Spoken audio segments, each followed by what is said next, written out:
The rain fell mercilessly over London's financial district, turning the usually bustling streets into a maze of black umbrellas and hurried footsteps. Among the crowd, Olivia Carter clutched her coat tighter around her swollen belly, trying to shield herself from both the bitter cold and the memories that haunted these familiar streets. 6 months pregnant and 5 months divorced. Numbers that shouldn't have aligned, yet here she was, carrying a secret that felt heavier with each passing day. The lights of Constantine Tower loomed ahead, its gleaming facade a painful reminder of the life she'd left behind. How many times had she waited in the lobby for Ethan, watching him descend in his perfectly tailored suits, that crooked smile reserved just for her. Now, the mere sight of the building made her dizzy, or perhaps it was the exhaustion of working double shifts at the publishing house, while preparing for a baby she'd have to raise alone. The world tilted suddenly, the wet pavement rushing up to meet her. Olivia reached out blindly, her umbrella clattering away as darkness crept into the edges of her vision. The last thing she registered was the sound of running footsteps and a horrifyingly familiar voice calling out, "Someone call an ambulance." That voice, it couldn't be. When consciousness returned, it came in fragments, the antiseptic smell of hospital sheets, the steady beep of monitors. And there, by her bedside, sat Ethan Montgomery, his usually impeccable appearance disheveled, those steel-gray eyes fixed on her with an intensity that made her heart stutter. "Why didn't you tell me?" His voice was barely above a whisper, rough with emotion. One hand rested on the arm of the hospital chair, knuckles white from gripping it too hard. Olivia closed her eyes, fighting back tears. Of all the ways she'd imagined this moment, none had prepared her for the reality of facing him again.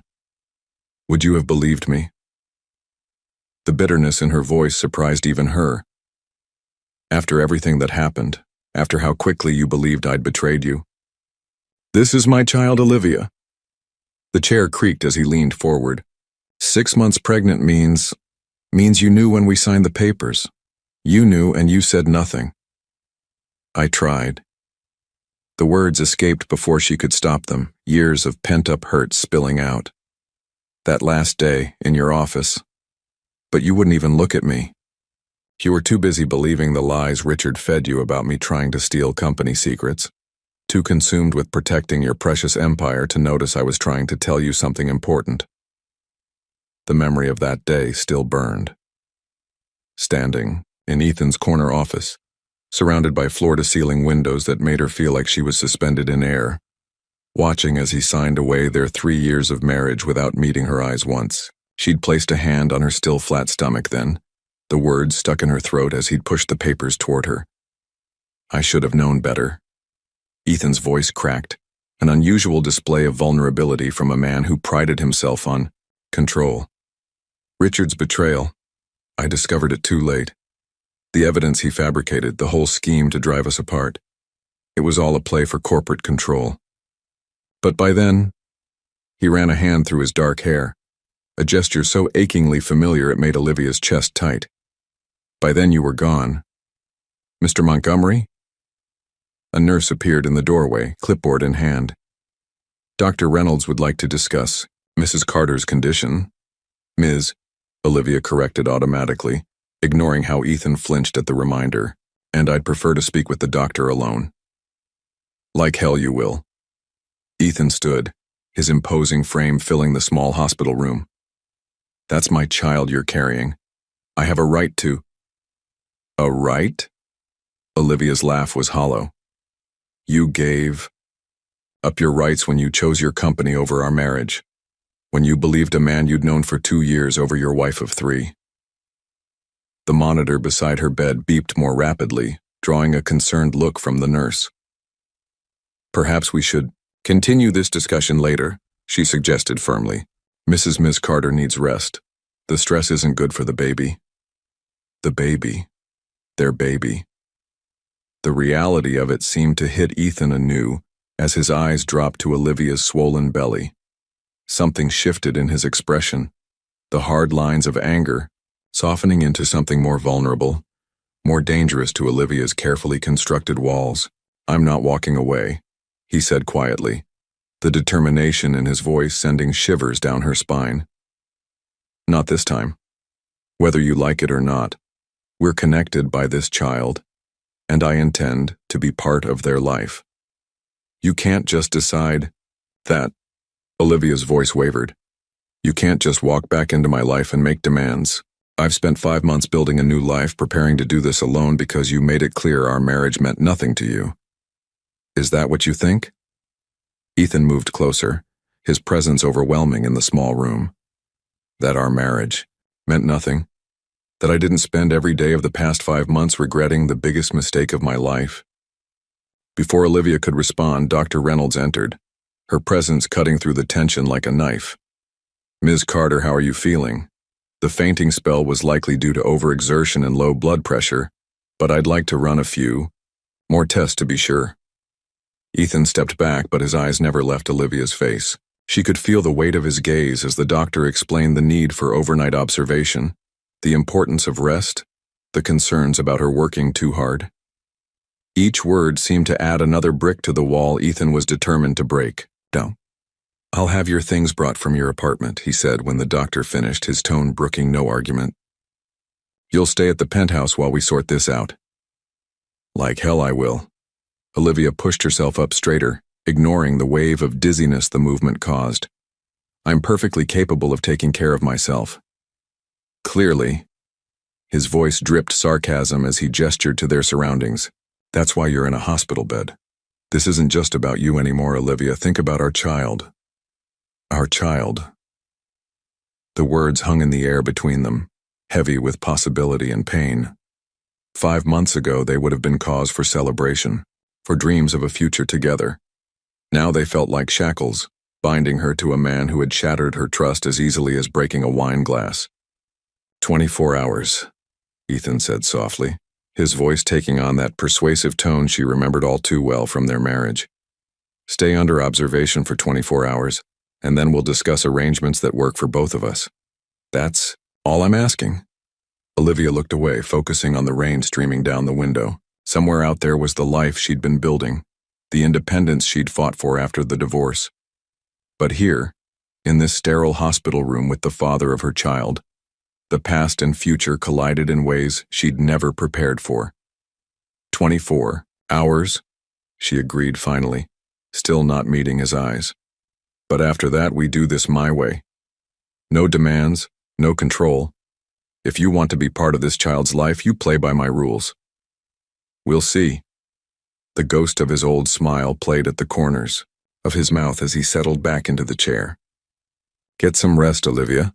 Tomorrow we have a lot to discuss.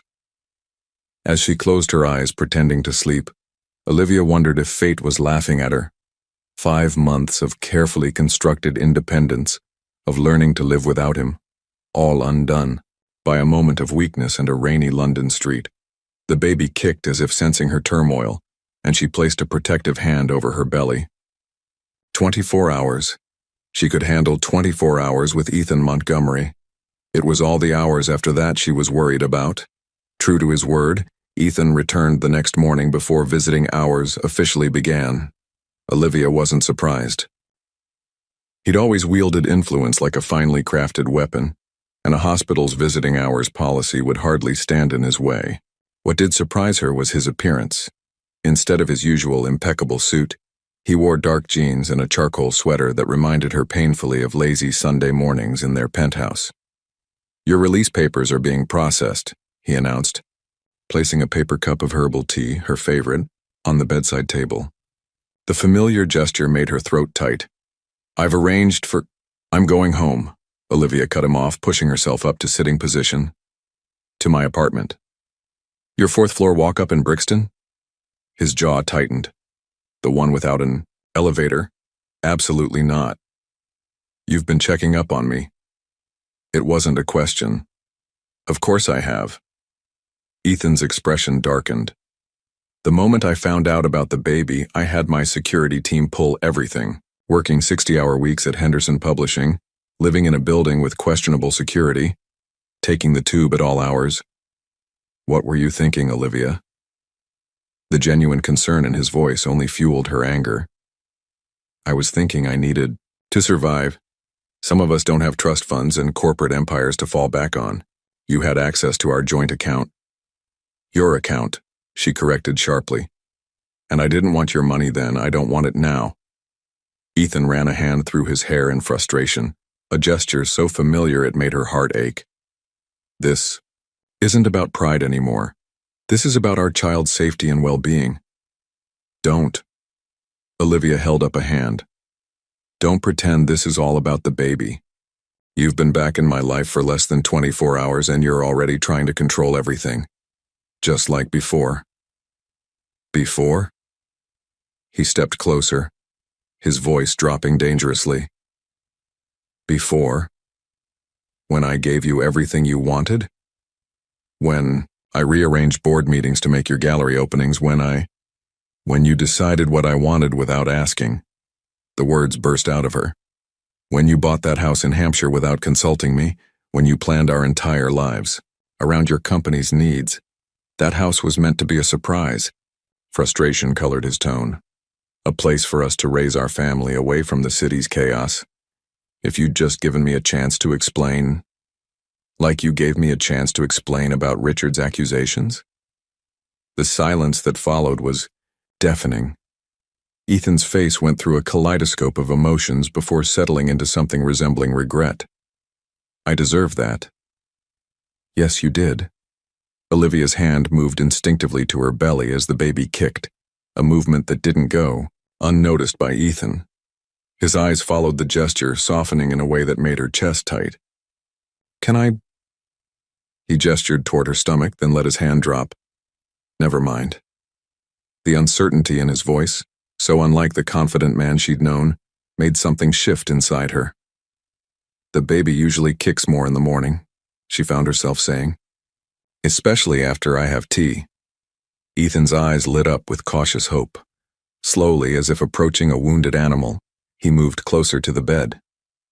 Olivia tensed, but didn't pull away when he carefully placed his hand on her swollen belly. The baby, as if on cue, delivered a solid kick. That's... Ethan's voice was rough with emotion. That's our child. Yeah. Olivia blinked back unexpected tears. Active little thing. Takes after you. Never knows when to rest. A ghost of their old intimacy hung in the air, making it hard to breathe. Ethan's hand was warm through the thin hospital gown and, for a moment, Olivia could almost pretend they were back in their penthouse, celebrating their pregnancy together as they should have been. The fantasy shattered when Dr. Reynolds entered, clipboard in hand. Good morning, Ms. Carter. How are you feeling today? Ethan stepped back, the professional mask sliding back into place so smoothly it gave Olivia emotional whiplash. She listened as the doctor detailed her discharge instructions. Reduced work hours, more rest, regular checkups, while Ethan absorbed every word with the same intensity he brought to business meetings. I understand you live alone? Doctor, Reynolds asked, glancing between them. Given your condition in yesterday's episode, I'd strongly recommend having someone stay with you for at least a few days. That won't be necessary, Olivia started, but Ethan cut her off. She'll have round-the-clock care. I don't need a nurse, Ethan. Actually, Dr. Reynolds interjected gently, given your blood pressure readings and the stress factors we discussed, having support would be beneficial for both you and the baby. Olivia closed her eyes, recognizing defeat when she saw it. Fine. I'll call Regina. Your friend from the publishing house? Ethan's tone was carefully neutral. The one who lives in Manchester with her 3 kids. Damn him and his thorough background checks. I have other friends. None who can drop everything to care for you. He moved closer, lowering his voice. Be reasonable, Olivia. The penthouse has everything you need. Private elevator, security, space to rest. You'll have your own wing, complete privacy. Just until you're stronger. The last time I was in that penthouse, you were having me served with divorce papers. The memory still stung. Standing in their marble kitchen, the morning light streaming through floor-to-ceiling windows, as a courier delivered the documents that would end their marriage. Pain flashed across Ethan's face. I know, and I'll spend the rest of my life regretting that day. But right now, this isn't about us. It's about what's best for our child. Our child. He wielded the words like a master strategist, knowing exactly how they would affect her. Because he was right, this wasn't just about them anymore.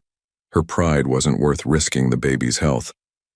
2 weeks, she said finally. I'll stay for 2 weeks, just until I'm stronger. But I want everything in writing.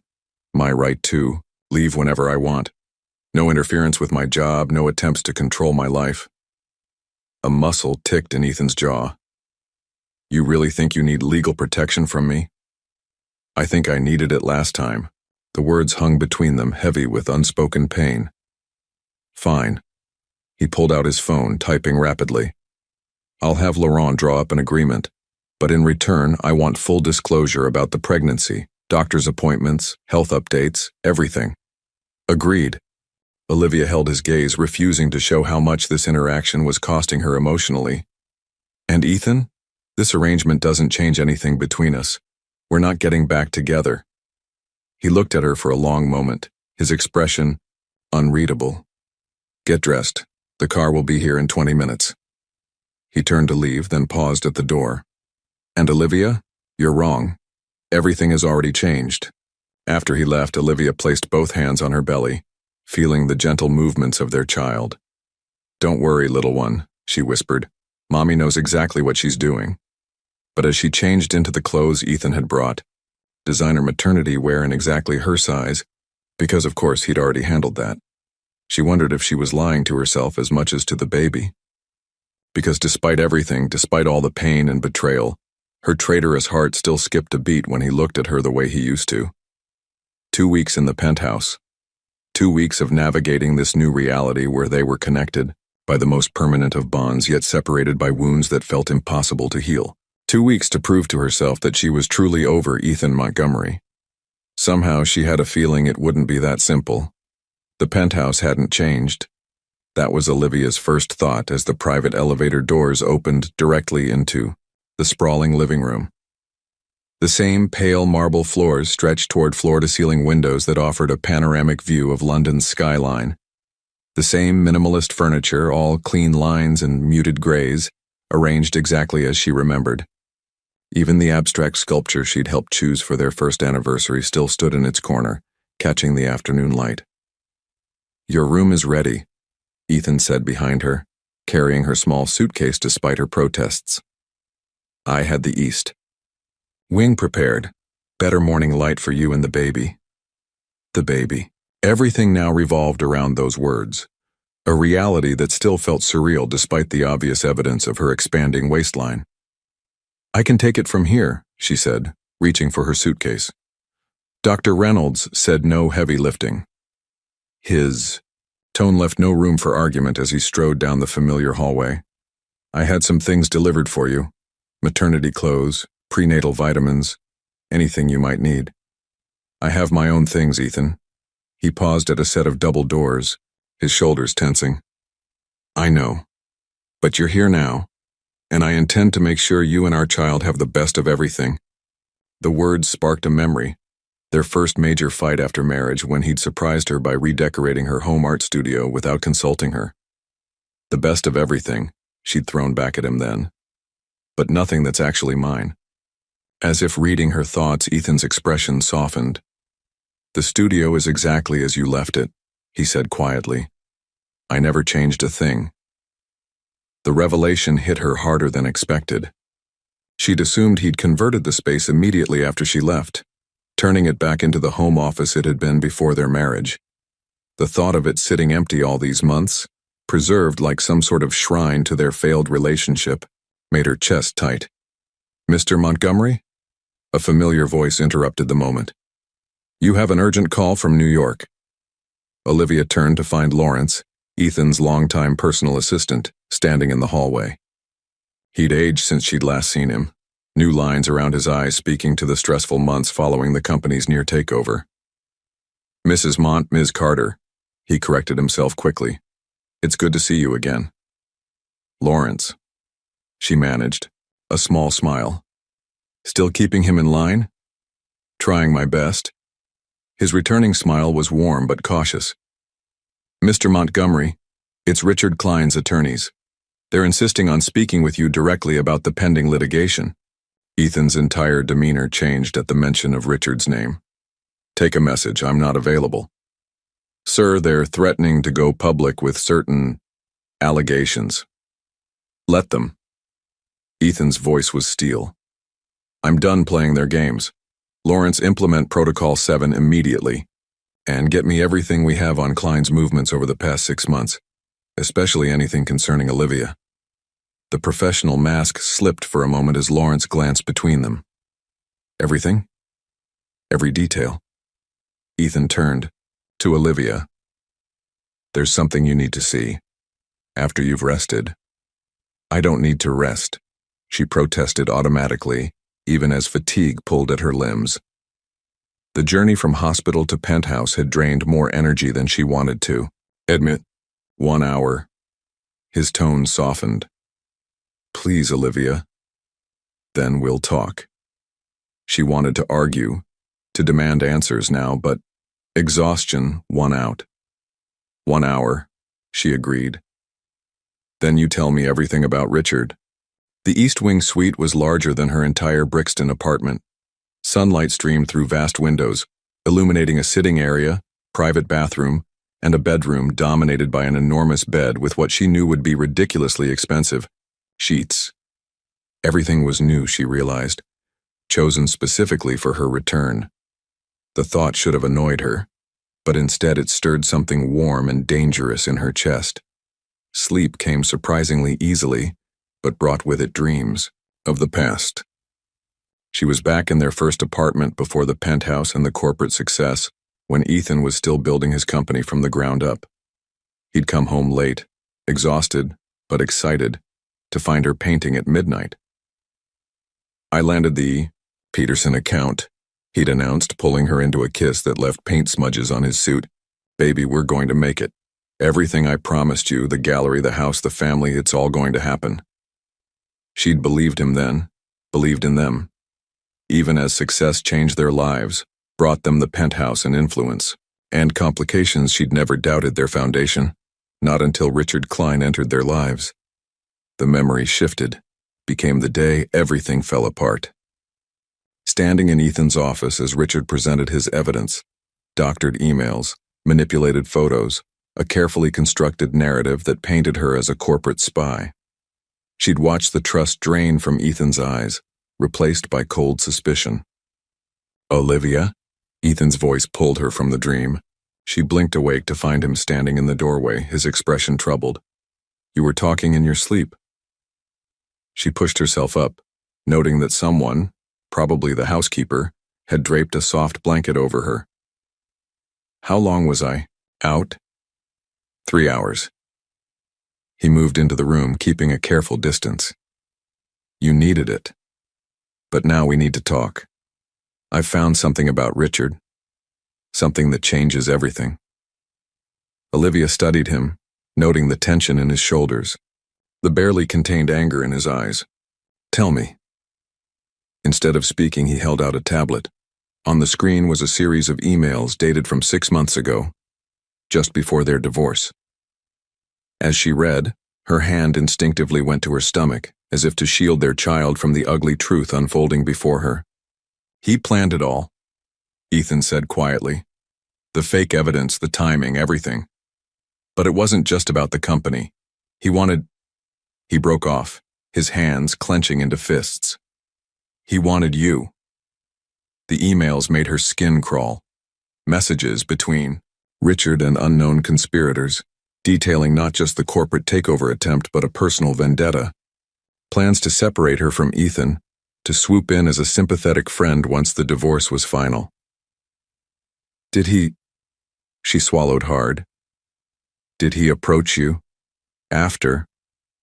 3 times. Ethan's voice was rough. Claiming to be concerned about you, offering to reach out on my behalf. I should have seen through it then, but He met her eyes. I was too broken to think clearly. The admission, so unlike his usual controlled demeanor, struck something deep inside her. When did you figure it out? 2 months ago. but by then you'd disappeared. Changed your number, moved apartments. I had no way to reach you. To explain, he ran a hand through his hair. I've been building a case against him, gathering evidence. The company's lawyers are confident we can not only prove corporate espionage, but criminal intent. Olivia felt sick. All those months of pain of rebuilding her life while carrying their child, all because of one man's twisted obsession. Why show me this now? Because he's making moves again. Ethan stepped closer, his expression fierce. And this time, I'm not letting him anywhere near you or our child. The protectiveness in his voice stirred complicated emotions. I can take care of myself, Ethan. I know. His smile was sad. You've proven that. But you shouldn't have to. Not anymore. Not with this. A knock at the door interrupted them. Lawrence entered, his face grave. Sir, you need to see this. Richard Klein just called a press conference. He's claiming Ms. Carter approached him months ago with company secrets. He's painting himself as a whistleblower. Ethan's reaction was immediate and terrifying. Get our PR team on it now. Full media blackout and call Harrison. I want security doubled around the penthouse. Already done, sir, but there's more. Lawrence hesitated. He mentioned the pregnancy, implied it might not be yours. The temperature in the room seemed to drop 10 degrees. Olivia watched as Ethan's expression shifted from shock to a cold fury she'd never seen before. Sir? Lawrence prompted carefully. Get me everything. Ethan's voice was deadly quiet. Every detail of his life for the past year. Every contact, every transaction, every dirty little secret. He wants to play this game? Fine. But he's about to learn exactly what happens when you threaten my family. Family. The word hung in the air between them as Lawrence quietly withdrew. Olivia placed both hands on her stomach, feeling their child move restlessly as if sensing the tension. Ethan? She waited until he looked at her. What aren't you telling me? His hesitation was answer enough. Whatever storm was coming, she realized this was only the beginning. And like it or not, they would have to face it together. The media storm hit before dawn. Olivia woke to the sound of rain against the windows and the muffled voice of reporters gathered outside the building. On the nightstand, her phone buzzed incessantly with notifications, messages from coworkers, old friends, even her elderly neighbor in Brixton, all reacting to Richard Klein's press conference. She forced herself to watch the recording, bile rising in her throat as Richard, perfectly groomed in an expensive suit, spun his web of lies with practiced sincerity. It pains me to come forward, he was saying, his expression a masterpiece of staged concern. Ethan Montgomery was more than a business partner, he was a friend. But when his wife approached me with evidence of corporate misconduct, I had a moral obligation to act. The camera panned to show enlarged photos, her and Richard meeting for coffee months ago, carefully framed to appear intimate. She remembered that day with sickening clarity. He'd called claiming to have information about Ethan's sudden change of heart regarding the divorce, playing on her confusion and pain. A knock at the door interrupted the playback. Come in, she called, expecting Lawrence or one of the security team. Instead, Ethan entered looking like he hadn't slept at all. His usual immaculate appearance was rumpled, tie loosened, dark circles under his eyes. He carried 2 mugs, offering her one that smelled like the specialty decaf tea she'd craved during early pregnancy. You've seen it? He asked, though it wasn't really a question.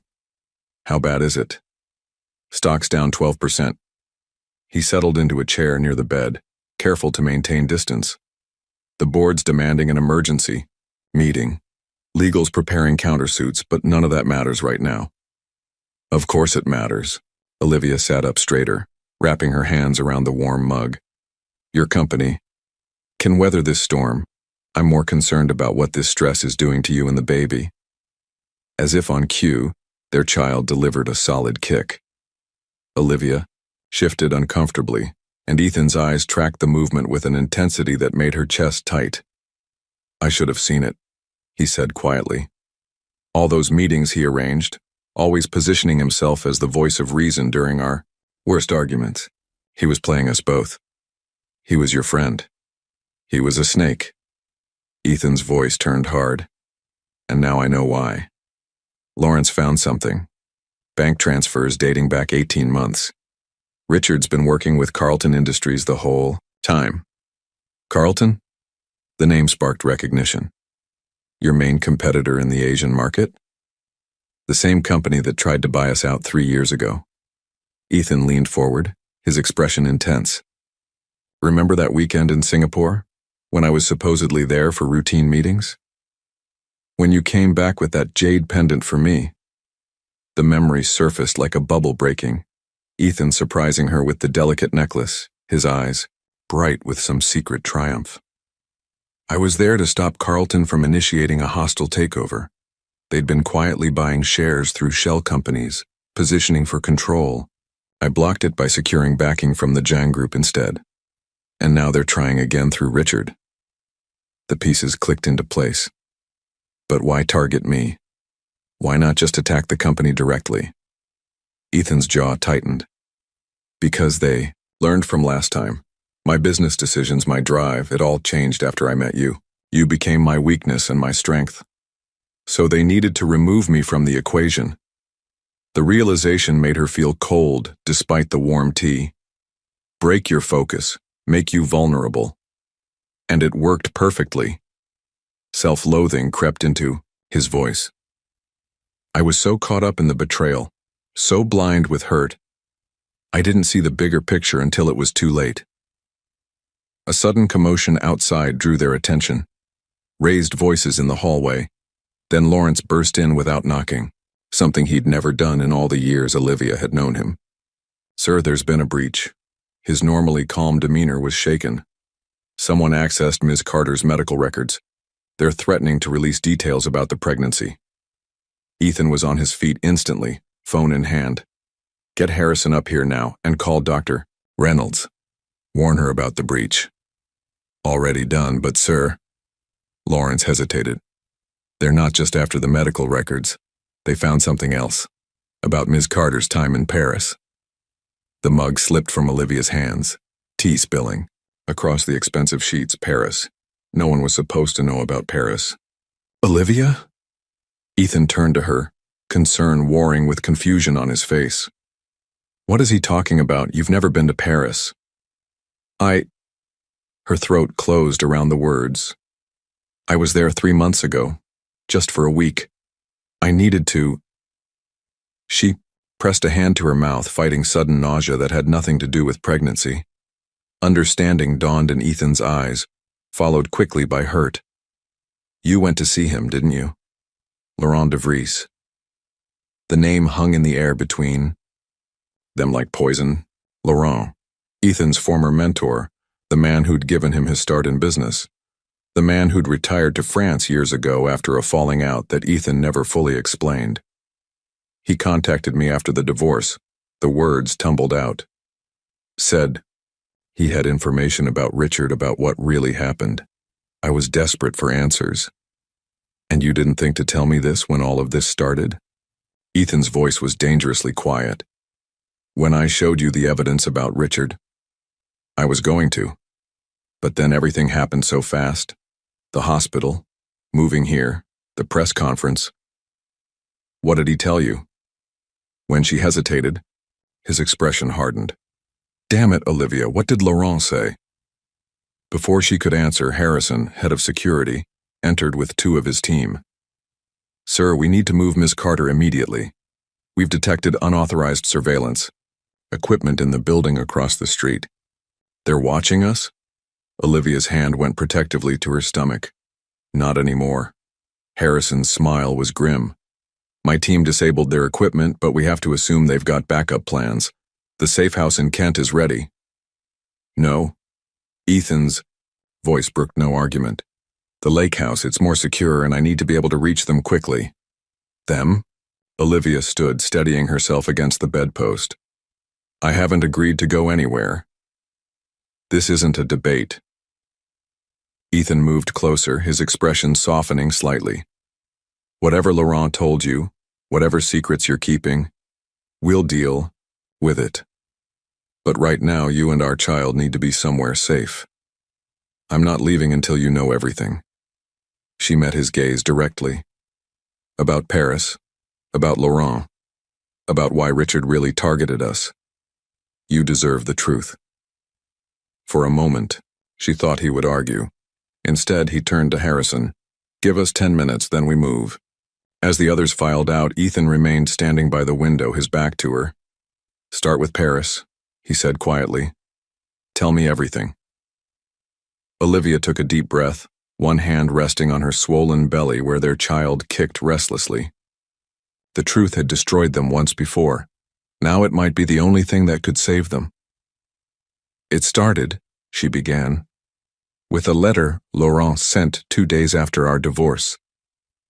The lake house emerged from the morning mist like a modernist dream, all glass and steel nestled among ancient trees. Olivia remembered the first time Ethan had brought her here just weeks after their wedding.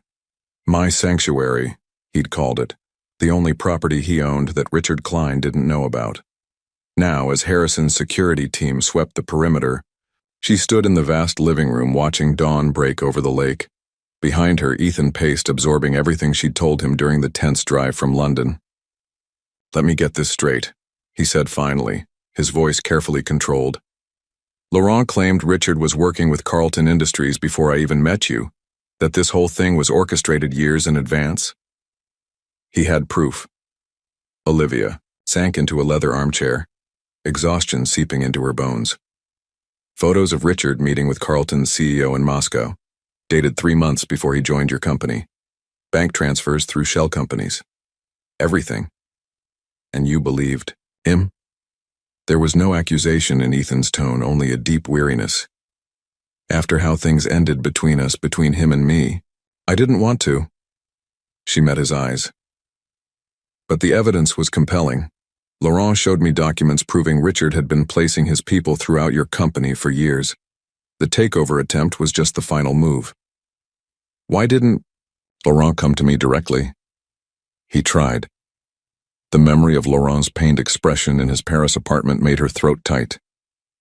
"That argument you had, the one that ended your friendship, Richard orchestrated it. Those rumors about Laurent selling company secrets were planted by Richard." Ethan stopped pacing, realization dawning. "To isolate me from the one person who might have seen through his plan. Laurent figured it out too late. By then, Richard had already started poisoning you against me." Her hand went to her stomach as the baby kicked, drawing Ethan's attention. "The pregnancy, it would have ruined everything for them. A child would have permanently bound us together, made you even more resistant to their manipulation." Understanding flickered across Ethan's face. That's why Richard moved when he did. He must have suspected. He knew. The words tasted bitter. "Laurent showed me surveillance photos. Richard had been having me followed for weeks before the divorce. He probably knew about the baby before I did." Ethan's expression darkened dangerously. "I'll destroy him for this." "That's exactly what they want." Olivia leaned forward, wincing at the movement. "Don't you see, they're baiting you, trying to force you into making mistakes. The press conference, the threats about my medical records, it's all calculated to make you react emotionally, instead of strategically." Ms. Carter is right. Harrison entered silently, his face grim. "And we have another problem. Someone accessed the CCTV feeds at your London office 10 minutes ago. They know you're not at the penthouse." "Richard?" "No, sir. The trace led to Carlton Industries' servers in Hong Kong." Ethan's phone buzzed. He glanced at it, his jaw tightening. "They're calling an emergency board meeting, trying to force a vote of no confidence. You have to go back." The words hurt to say, but Olivia forced them out. "The company needs you there. I'm not leaving you unprotected." "She won't be." Harrison nodded toward the window where 2 unmarked cars were pulling up. "Team 2 just arrived. Former special forces, vetted personally. No one gets within a mile of this place without us knowing." Ethan moved to Olivia's chair, kneeling beside it. "I don't like this. Being separated when I'm carrying your child." She smiled sadly. I survived 5 months without you, Ethan. I can handle a few days. That's not. He ran a hand through his hair in frustration. Things are different now. I can't lose you again. Either of you. The raw honesty in his voice made her chest ache. Before she could respond, his phone buzzed again. Lawrence this time. Sir. His voice came through clearly on speaker. Carlton's CEO just landed at Heathrow. He's requesting a private meeting. Absolutely not, Harrison interjected. It's too risky. No. Ethan stood, decision crystallizing in his eyes. This is perfect. Set it up, Lawrence. Private dining. Room at the Savoy 2 hours from now, and Lawrence, make sure Richard Klein hears about it. What are you planning? Olivia recognized that look, the one he got when all the pieces of a complex deal were falling into place. They want to play chess? His smile was predatory. Fine, but they're about to learn they've been moving exactly the pieces I want them to move. Ethan. She struggled to stand, her swollen belly making it awkward. He moved to help her automatically, his touch sending familiar warmth through her despite everything. Be careful. Richard isn't just trying to take your company. This is personal for him. I know. His hand lingered on her arm. That's his weakness. He lets emotion cloud his judgment. Just like I did when I let him convince me you'd betrayed me. And now? Now? His other hand moved to her stomach, warmth spreading from the point of contact. Now I'm thinking clearly for the first time in months. Whatever game they're playing, they made one crucial mistake. What's that? They gave you back to me. The intensity in his eyes took her breath away. They thought using you against me again would be their winning move. Instead, they've given me back everything I need to destroy them. The baby kicked against his palm, as if in agreement, and something shifted in the air between them. For a moment, Olivia could see the man she'd fallen in love with. Brilliant, passionate, unstoppable when protecting what he loved. Sir? Harrison's voice broke the moment. We need to move if you're going to make that meeting. Ethan stepped back reluctantly. Harrison's team will keep you safe. I'll have Lawrence send hourly updates about what's happening in London. And Olivia? He paused at the door. Thank you for going to Paris, for trying to find the truth even when I was too blind to see it. She watched him leave, his security detail falling into formation around him. Through the window she could see the morning mist starting to lift from the lake, revealing the clear day beyond. He'll be okay, Harrison said quietly, correctly reading her concern. Carlton and Klein won't know what hit them. It's not them I'm worried about. Olivia pressed a hand to her lower back, trying to ease the growing discomfort. Laurent warned me there might be others involved. People even he couldn't identify. Let them come. Harrison's smile was cold. That's why we're here. But as she watched Ethan's car disappear down the private road, Olivia couldn't shake the feeling that the real danger was still hidden, waiting to strike when they least expected it. She remembered Laurent's final warning in Paris. The divorce was just the beginning. They won't stop until they've taken everything from him. The baby kicked again, harder this time, and she rubbed her belly soothingly. It's okay, little one, she whispered. Your father's finally fighting the right battle, and this time I'll make sure he doesn't fight it alone. The Savoy's private dining room felt like a battlefield. Ethan sat at one end of the mahogany table, watching Victor Chen, Carlton Industries CEO, stir his tea with practiced precision.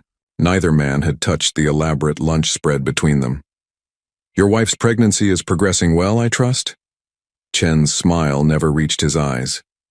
The press seemed quite interested in that detail.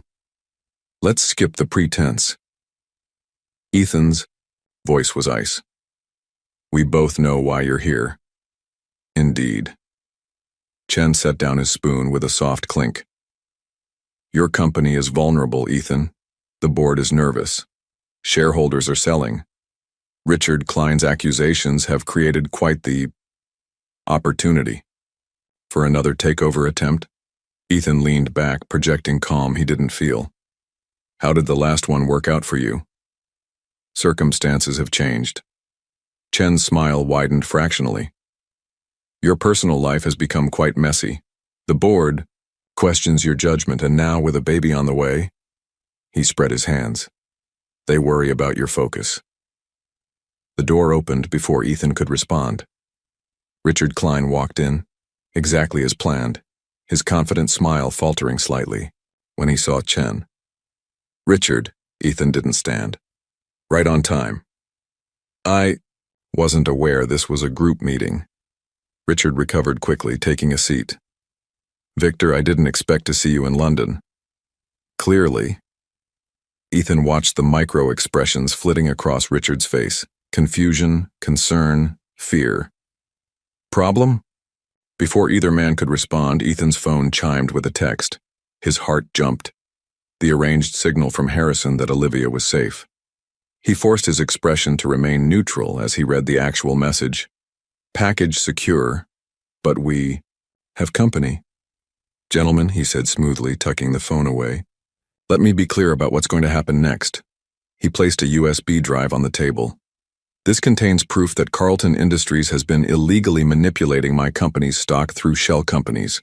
It also documents every meeting between you two over the past 3 years, including that interesting weekend in Moscow. Richard's face went pale. Chen's smile finally slipped. Additionally, Ethan continued, it proves that Richard has been embezzling from both companies to fund his personal vendetta against me. The SEC will be very interested in those offshore accounts, Richard. You're bluffing. But Richard's voice lacked conviction. Laurent de Vries sends his regards. The name hit like a physical blow. Richard actually flinched while Chen's hands tightened on his teacup. Laurent is a desperate old man, Chen said carefully. His evidence would never stand up in court. No? Ethan's smile was razor sharp. Ask Richard about the real reason he visited Laurent in Paris last year. Ask him what he took from Laurent's safe, and more importantly, what he missed. The look Richard shot Chen was worth everything. In that moment, the carefully constructed alliance between them cracked. I did what was necessary, Richard snapped at Chen. If you'd stuck to the original plan. The original plan didn't involve your obsession with his wife, Chen cut in coldly. You promised a clean takeover. Instead, you let personal feelings compromise everything. Gentlemen, Ethan stood. You have 24 hours to withdraw all pending actions against my company. After that, this evidence goes to the SEC, Interpol, and every major financial publication in the world. You'll destroy your own company in the process, Chen warned. The scandal will be nothing compared to what I'll do to you both if anything happens to Olivia or my child. The threat wasn't subtle. Are we clear? Before they could respond, his phone buzzed again, this time with a call from Harrison. His stomach dropped. This wasn't part of the plan. Excuse me. He stepped away from the table, turning his back on the two men. What's wrong? We've got multiple vehicles approaching the lake house. Harrison's voice was tense. Professional, team, well-equipped. They've taken out our perimeter sensors. Ethan's blood ran cold. Olivia, secure in the panic room. But sir, they knew exactly where to find us. Only a handful of people knew about this location. The realization hit like a physical blow. Ethan turned back to the table, but Chen and Richard were already standing, their expressions telling him everything. You're right, Chen said smoothly. The lake house is quite secure. Such a shame about the construction company that built it, though. Going bankrupt, selling all their records, including the blueprints. Call them off. Ethan's voice was deadly quiet. Now. I don't think so. Richard's confidence had returned. In fact, I think you'll want to reconsider our earlier discussion. Perhaps over dinner? I hear the lake house has a wonderful view. Ethan's finger hovered over the panic button that would bring his security. Team rushing in. But if he moved now, showed his hand. Sir? Harrison's voice was urgent in his ear. We've got maybe 10 minutes before they breach the perimeter. The choice crystallized. He could stay, confront Chen and Richard, expose Everything was in risk: Olivia and their child, or he could let them think they'd won this round. Gentlemen, his voice remained steady through sheer will. We'll continue this discussion later. He was moving before they could respond, already dialing Lawrence. Get the helicopter to the hotel roof. Now. And Lawrence? Initiate protocol. 0. Sir? Lawrence's shock was audible. That protocol, it would mean burning everything I know. Ethan strode through the hotel's opulent hallway, his security team falling into step. Do it. At the lake house, Olivia paced the confined space of the panic room, one hand pressed to her lower back where tension was building. Through the security feeds, she could see the approaching vehicles, black SUVs moving with military precision through the trees. Harrison? Her voice was steadier than she felt. How many? At least 12 men. He checked the weapons cache built into the wall. Professional hit team, but they'll have to get through us first. The baby kicked hard, making her wince. Something felt off, the tension in her back spreading around to her abdomen, but there wasn't time to worry about that now. Ms. Carter? One of Harrison's team, Andrea, former Special Forces medic, moved closer. You're looking pale. How long have you been having contractions? I'm not. But another wave of tightness cut her off. Oh, God. Status report, Harrison Day barked into his comm. 6 minutes out from first contact, a voice crackled back. They're moving faster than expected. Ma'am? Andrea's hands were professional as they helped Olivia to the small cot. I need you to be honest with me about what you're feeling. That baby might have very bad timing. Outside, the morning sun glinted off weapons as the strike team moved into position. Inside, Olivia grabbed Andrea's hand as another contraction gripped her. Harrison? She forced the words out through clenched teeth. Tell Ethan. Tell him he better get here fast. Because his child? They're not waiting for his dramatic rescue. The security feed showed the first team breaching the outer perimeter. Time was running out. And somewhere between London and the lake house, Ethan Montgomery was about to learn that in the race between his enemies and his unborn child, the baby might just win. The helicopter cut through dark storm clouds, fighting wind that seemed determined to push them off course. Ethan sat rigid, one hand gripping his phone where Harrison's updates appeared with terrifying regularity. Perimeter breached on east side. 2 teams down, but they're advancing. Ms. Carter's contractions 5 minutes apart. The last message made his heart stop. Too early. The baby was coming too early. How long? He demanded of the pilot. 20 minutes in this weather. The man's face was grim. Maybe 15 if the storm holds north. Lightning split the sky, illuminating the countryside below. Somewhere ahead was the lake house, and in it, everything that mattered in his world. His phone buzzed again. Lawrence this time. Protocol 0 initiated, his assistant reported. All offshore accounts activated. Board members being contacted individually. But sir, Richard Klein just called an emergency press conference. Let him. Ethan's voice was steel.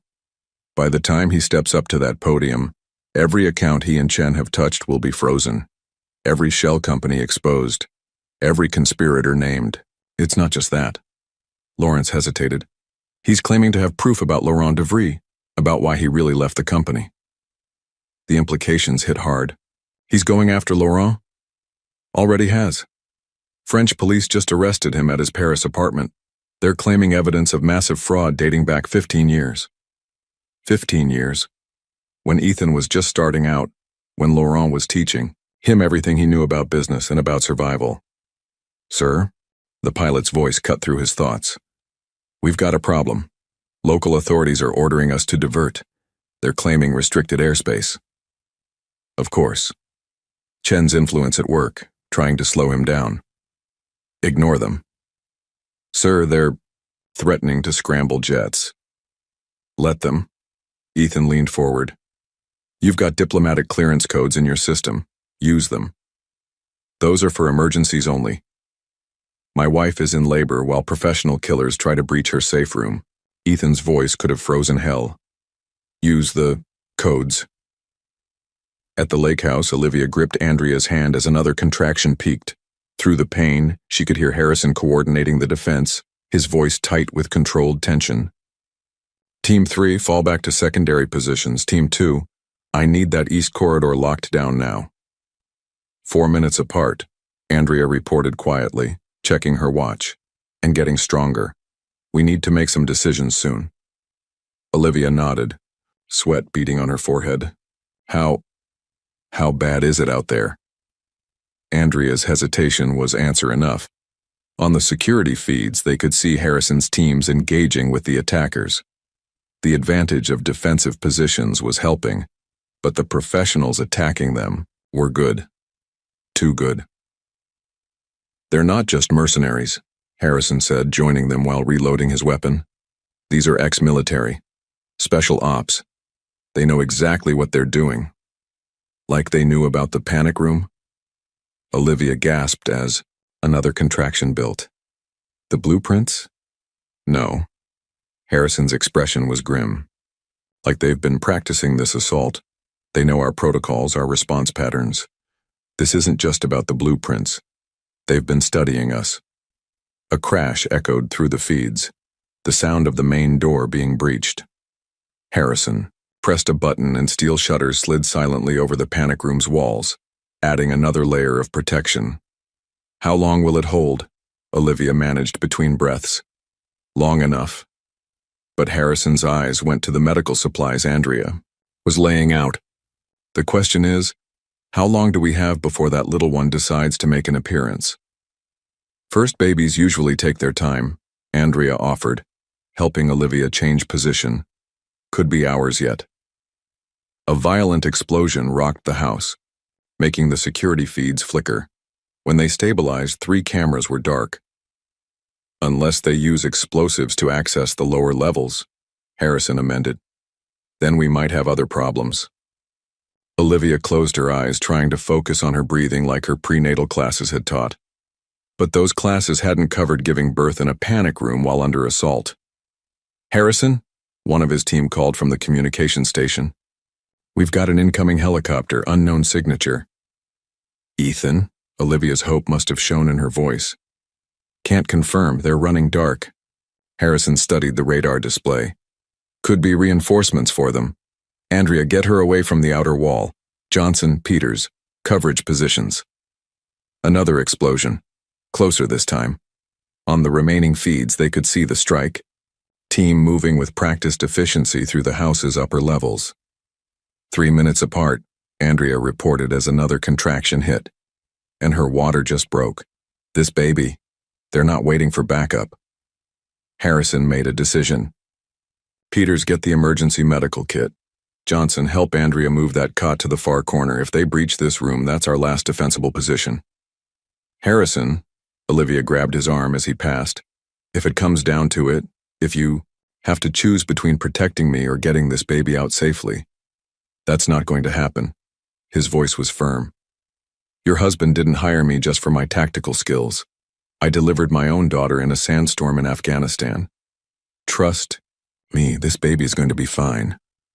The helicopter's signature on their radar grew stronger. Outside, the storm that had been threatening all morning finally broke, rain hammering against the house's remaining windows. 2 minutes out, the comm officer reported. They're requesting... Wait. He pressed his earpiece tighter. That's not standard protocol. They're broadcasting.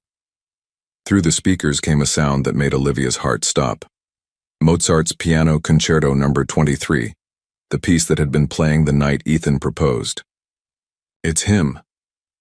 Tears mixed with sweat on her face. Harrison, it's him. Confirm identity.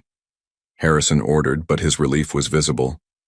And someone get me a secure landing zone. Peters, upper corridor team. Prepare to receive friendlies. Another contraction gripped Olivia, stronger than before. Andrea's face grew serious as she checked her progress. Harrison? The medic's voice was calm, but urgent. Tell Mr. Montgomery he better land fast. This baby's not waiting for dramatic. Entrances. Outside, the helicopter's rotors grew louder, competing with the storm. Inside, Olivia fought to breathe through pain that seemed to consume her world. "Ethan," she whispered, one hand pressed to her belly where their child fought to enter the world. "Hurry." In the helicopter, Ethan gripped his phone as Harrison's latest update came through. "Baby coming. Room still secure, hurry." "Faster," he ordered the pilot even as lightning cracked dangerously close. "Whatever it takes." Because he hadn't fought this hard, hadn't sacrificed everything to miss this moment. Chen, Richard, the company, none of it mattered.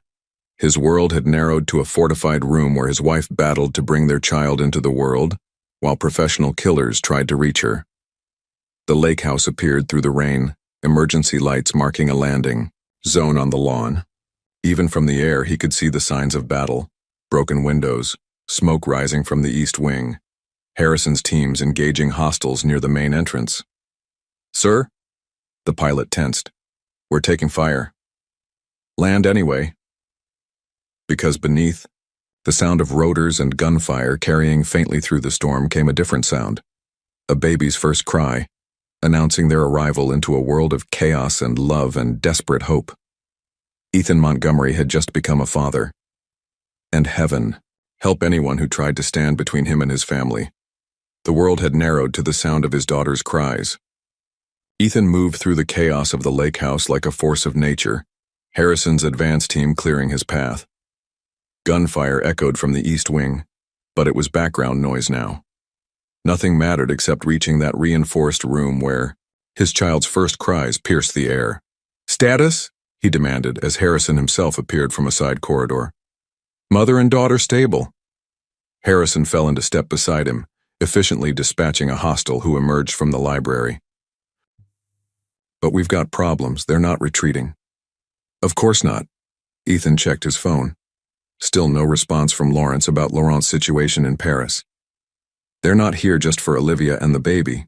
They want something else." "Sir?" Harrison keyed in the first security code for the panic room. "What aren't you telling me?" Before Ethan could respond, gunfire erupted from above. Two of Harrison's men went down as a new team of attackers rappelled through the skylight. "Protect the entrance." Harrison shoved Ethan toward the panic room door.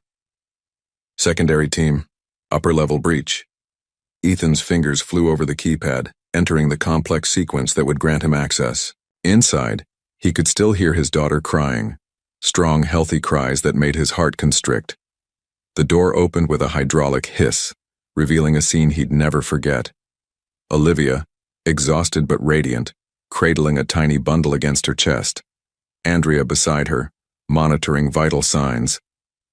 And in the corner, the reason for the attacker's persistence: an encrypted laptop that contained every secret Laurent had entrusted to them.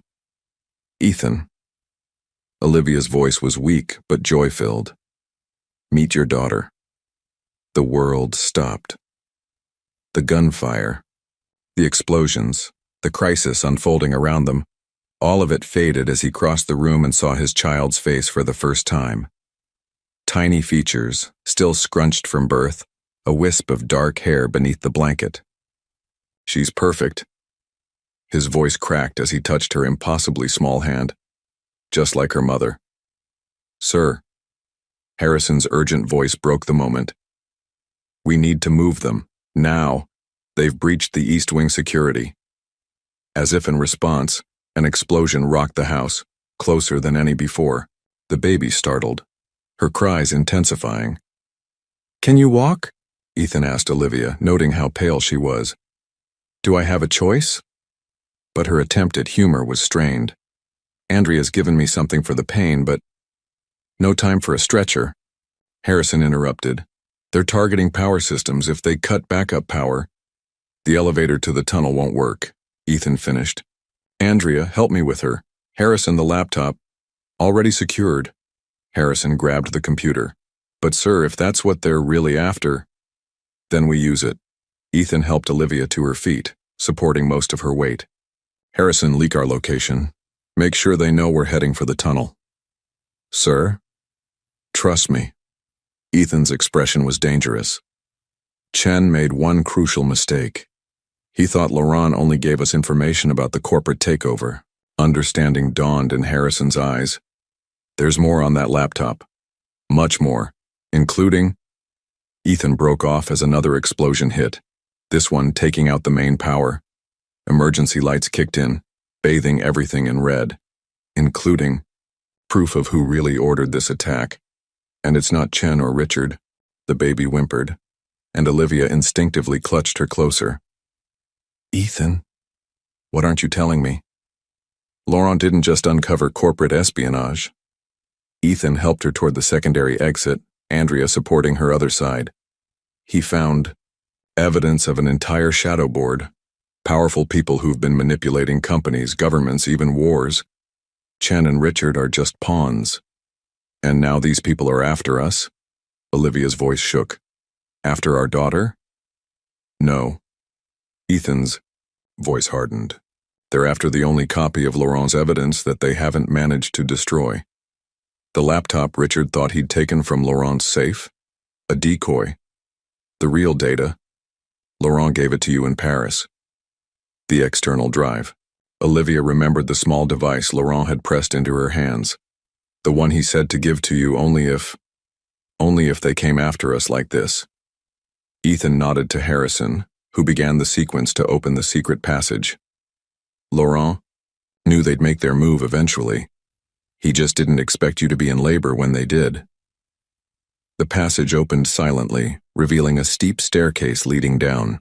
Above them, the sounds of fighting grew closer. Sir? Harrison checked the tactical display on his phone.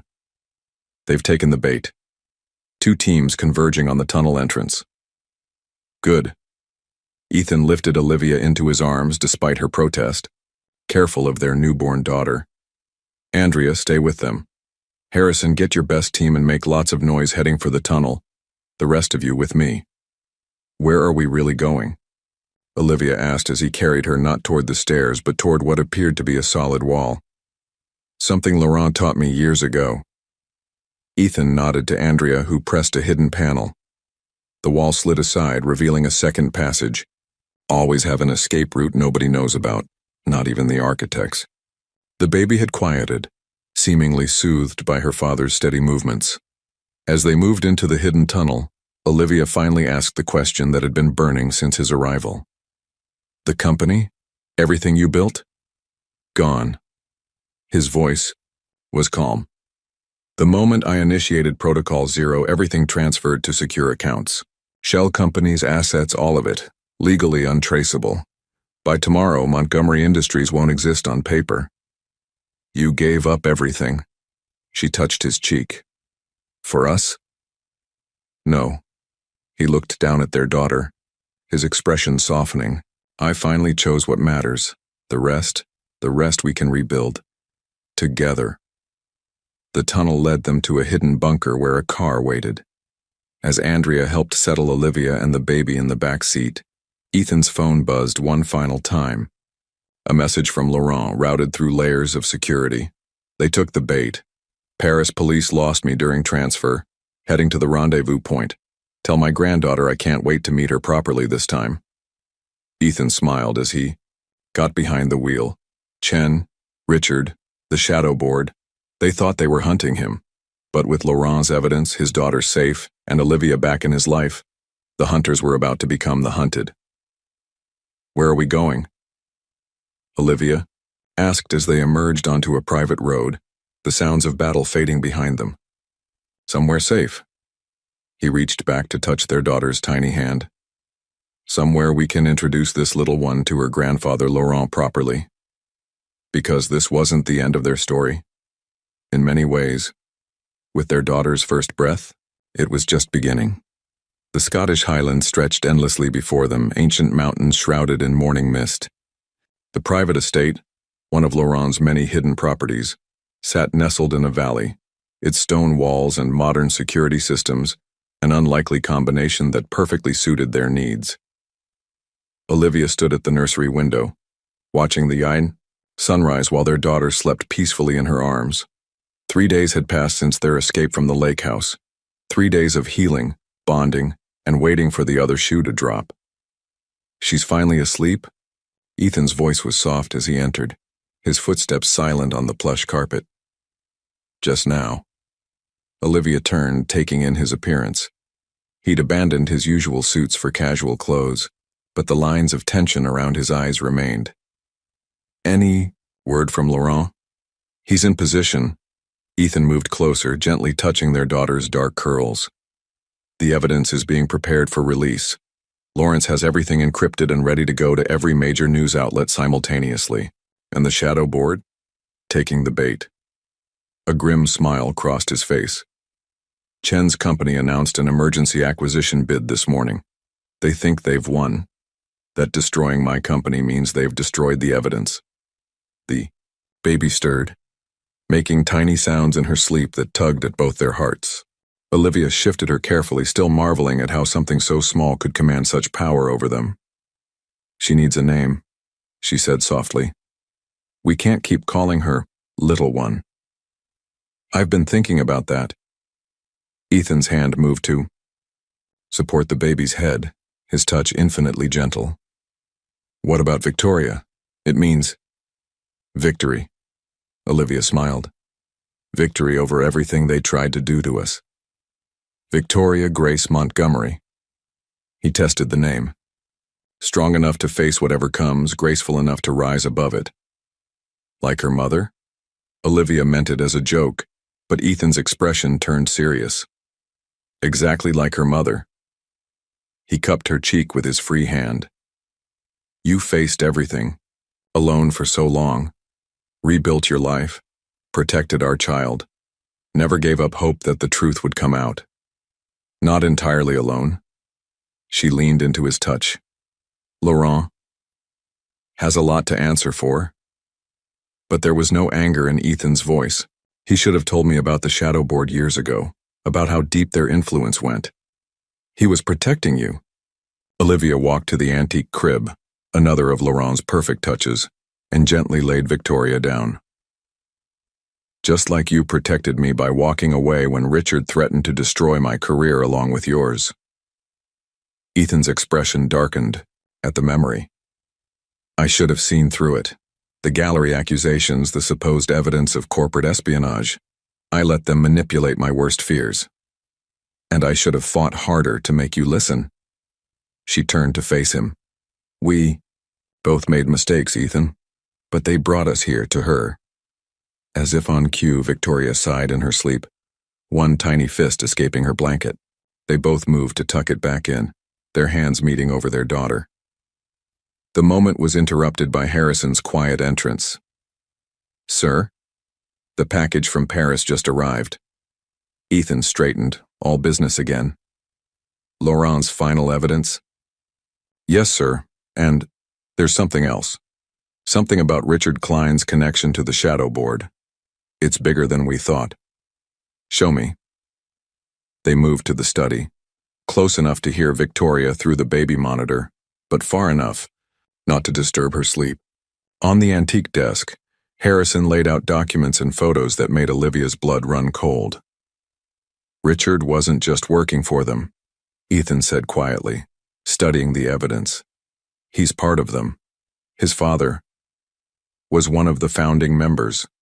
Harrison pointed to an old photograph. The shadow board has been manipulating global markets for 3 generations. Chen's company, your company, they're just pieces in a larger game. And Laurent knew? Olivia asked. All this time? He discovered it when Richard's father tried to recruit him 20 years ago. Ethan's voice was grim. That's why he took me under his wing. He was grooming me to help him expose them. But something went wrong. Richard figured it out. Harrison laid out more photos. He realized Laurent was building a case against his family's entire organization. That's when they started moving. Against both of you. The divorce wasn't just about weakening Ethan's company. It was about isolating him from Laurent's influence. And now? Olivia's hand went protectively to the baby monitor at her waist. Now we have everything we need to destroy them. Ethan's smile was dangerous. Laurent's evidence combined with what we gathered during the takeover attempt? It's enough to expose 3 generations of market manipulation, political interference even. He broke off as his phone buzzed. The message from Lawrence was brief, but devastating. Richard found Chen. He's dead. Board meeting called for tomorrow. Morning. They're going public with everything. They're making their move. Harrison was already pulling up security feeds. If they expose a version of the conspiracy first, they can control the narrative. How long do we have? Olivia asked. The board meets at 9 a.m. London time. Ethan checked his watch. 14 hours. Sir. Harrison's voice was urgent. Perimeter sensors just picked up helicopter activity. 3 aircraft coming in fast. Victoria's cry through the baby monitor galvanized them all into action. Olivia rushed to the nursery while Ethan and Harrison activated security protocols. How did they find us? She demanded, lifting their daughter close. They didn't. Ethan appeared in the doorway, relief evident in his stance. It's Laurent. He brought backup. Through the nursery window, they watched 3 helicopters land on the estate's lawn. From the first emerged Laurent himself, elegant as ever in his French designer suit. From the others came teams of what could only be federal agents. My friends at Interpol, Laurent announced when they met him in the grand entry.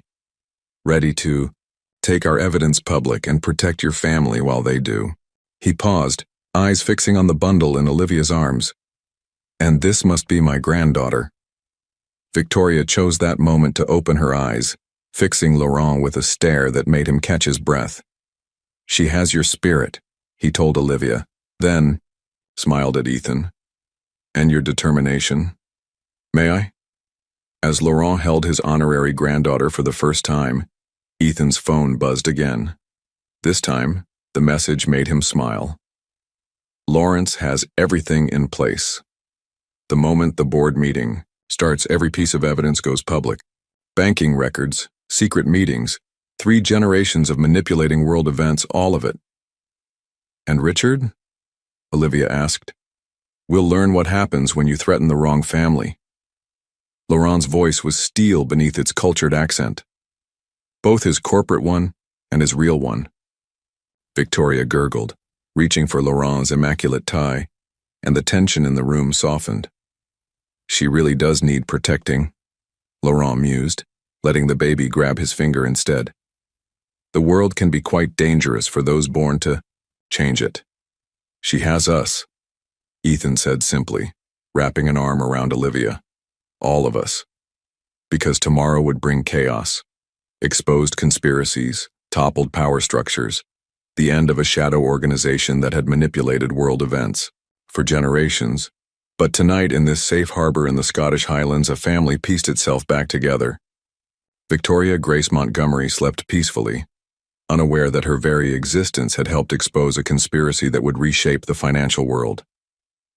Outside, Laurent's Interpol teams took up defensive positions, and in the study, Ethan and Olivia prepared for one final battle, not for wealth or power, but for the chance to give their daughter a world with fewer shadows. Dawn would bring revolution, but for now, they had this moment, this peace, this second chance at the family they'd almost lost. The London financial district gleamed in the early morning sun, its towers of glass and steel reflecting golden light as the city awakened. In the Montgomery Industries boardroom, Richard Klein straightened his tie, surveying the assembled board members with carefully crafted concern. Gentlemen, ladies, he began, what I'm about to share will shock you, but the evidence of Ethan, Montgomery's criminal. The doors burst open. Laurent de Vries strode in, followed by Interpol agents and financial crimes investigators. Please. Laurent's smile was razor-sharp. Do continue. I'm particularly interested in hearing about criminal behavior. This is a private meeting, Richard snapped, but his face had gone pale. Security. Your security team has been detained. Laurent moved to the head of the table. Along with most of the Shadow Board's operational leadership across 3 continents, it's been quite a busy morning. The boardroom erupted in confusion. Through it all, Richard's expression shifted from shock to calculation to something approaching triumph. You have nothing, he said quietly. Chen destroyed. Chen? Laurent raised an eyebrow. Oh, you mean the man you murdered? The one wearing a wire during your entire conversation about eliminating loose ends? Before Richard could respond, the room's screens flickered to life. Lawrence's face appeared, calm and professional as ever. Pardon the interruption, he said, but Mr. Montgomery thought you should all witness this live. The screen split, showing simultaneous news broadcasts from around the world. BBC, CNN, Al Jazeera, all running the same headlines. Global financial conspiracy exposed. Shadow board operations revealed. 3 generations of market manipulation uncovered. Impossible, Richard whispered. The evidence was destroyed in the Lake House attack. The Lake House? Laurent's laugh was gentle. My friend, did you really think we'd keep something so valuable in such an obvious location? Though I must thank you. The attack provided excellent cover for implementing the final phase of our plan. The screens changed again, showing surveillance footage, banking records, secret meetings, decades of carefully gathered evidence streaming across every major news network in the world. You see, Laurent continued, while you were so focused on destroying Ethan's company, on separating him from Olivia, on eliminating every trace of your family's corruption, you missed what was happening right in front of you. Which was what? Richard's hand moved toward his jacket, but an Interpol agent stepped forward smoothly. The birth of something stronger than corruption. Laurent's voice hardened. Family, trust, the very things your shadow board sought to manipulate became its downfall. The boardroom doors opened again. Ethan Montgomery entered, with Olivia beside him carrying Victoria. The baby, dressed in a tiny dress that probably cost more than most cars, regarded the room with curious eyes. Hello, Richard. Ethan's voice was calm. I believe you've met my daughter, the one whose existence forced you to accelerate your plans. You destroyed everything, Richard snarled. The company is exactly where it should be. Ethan moved to stand beside Laurent, in the hands of people who understand that true power comes from building things, not destroying them. Olivia stepped forward, Victoria secure in her arms. Your father tried to recruit Laurent all those years ago because he recognized something in him, the same thing Laurent saw in Ethan, the ability to change the world without corrupting it. And now? Richard looked around the boardroom at the evidence still streaming across the screens, at the agents moving to position themselves around him. What happens now? Now? Ethan smiled, touching Victoria's tiny hand. Now we rebuild. The right way. The next hours passed in a blur of arrests, statements, and revelations. The shadow board's influence had reached further than anyone imagined, controlling not just companies but governments, policies, even wars. As the evidence Laurent had spent decades gathering went public, the financial world shuddered and began to reshape itself. Later, in the penthouse that had witnessed both their greatest joy and deepest pain, Olivia stood at the window watching the city lights flicker on. Victoria slept peacefully in her bassinet, while Ethan and Laurent discussed the future of the company. The board has approved the restructuring, Laurent was saying. With the shadow board's assets frozen and their influence eliminated, we can implement the changes we've always dreamed of. Ethical investment, Ethan nodded. Sustainable development, using our power to build instead of control. And you? Olivia turned from the window. Will you take back control of the company? Ethan moved to join her, wrapping an arm around her waist. Only if you'll help me run it. Your insight, your creativity, they're exactly what we need to build something new. Speaking of building, Laurent interrupted smoothly, I have a gift for the 3 of you. He handed Ethan an envelope. Inside were deeds and blueprints, plans for a home that combined Olivia's artistic vision with Ethan's love of modern efficiency. A place by the sea with room for Victoria to grow, for art to flourish, for family to expand.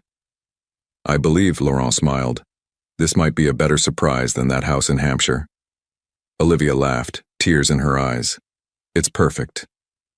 Victoria stirred, making the soft sounds that preceded waking. All 3 adults moved toward her automatically, drawn by the magnetic pull of new life and fresh beginnings. You know, Laurent said softly, watching Olivia lift her daughter, in all my years of fighting the shadow board, I never truly understood what I was fighting for. Not until I saw you three together. Family, Ethan said simply, joining his wife and daughter. Yes. Laurent touched Victoria's cheek gently. The one thing they could never corrupt or control. The power of love to rebuild what greed destroys. Outside, London hummed with the energy of change as the financial world restructured itself. Inside, Victoria Grace Montgomery drifted back, to sleep in her mother's arms while her father and honorary grandfather planned a future built on trust instead of power. We did it, Olivia whispered, leaning into Ethan's embrace. We really did it. No, he corrected softly, looking at their daughter. We're just beginning. Because some endings are really beginnings in disguise, and as the sun set on the old world of shadow boards and corruption, it rose on something new, a future shaped not by power and control, but by the simple, unshakable bonds of family and love. Victoria sighed in her sleep, secure in the knowledge that she was surrounded by people who had moved heaven and earth to protect her. And in that peace, in that promise of tomorrow, lay the greatest victory of all.